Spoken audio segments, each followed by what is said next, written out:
Сәлем қыздар, енді мен сіздерге қазір фотомен қалай іздеу керектігін көрсетемін.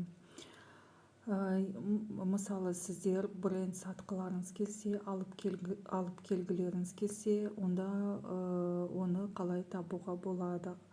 Мына поисковикке, мысалы үстіндегі поисковикке Adidas деп жазайық. Мен Adidas деп жаздық. Любой үстіндегі біріншісін баса салыңыздар. Мына Adidastың футболкасы шықты, иә. Осыны іздейік қазір.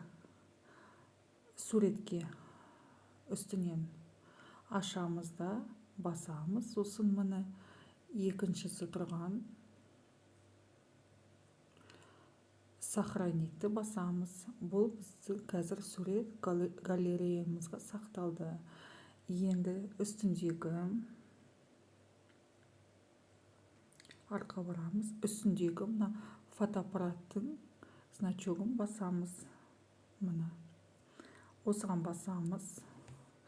Астындағы галереядан мына жаңағы футболкамызды тауып аламыз.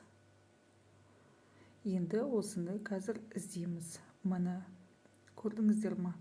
2 есе, 3 есе арзан футболкалар бізге тауып алу ұсынады.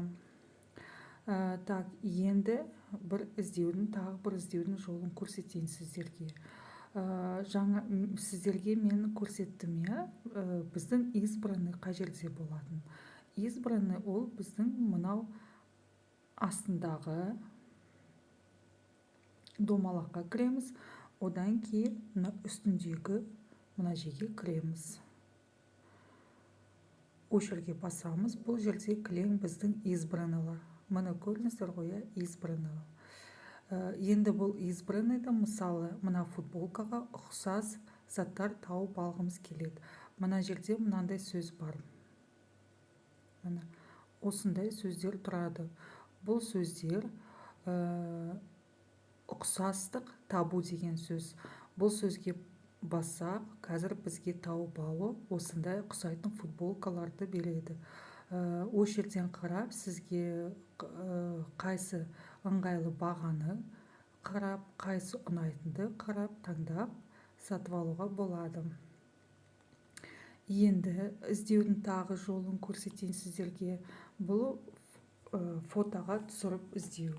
Мысалы, тағы да мынау фотоаппарат значокқа кіреміз. Одан кейін, мысалы, мына затымызды тауып суретке түсірейік. Міне тауып алу бізге осындай ұқсайтын заттарды тауып берді.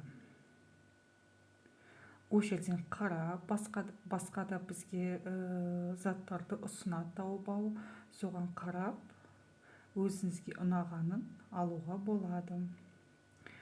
Қыздар, міне бұл бізге фотомен іздеу.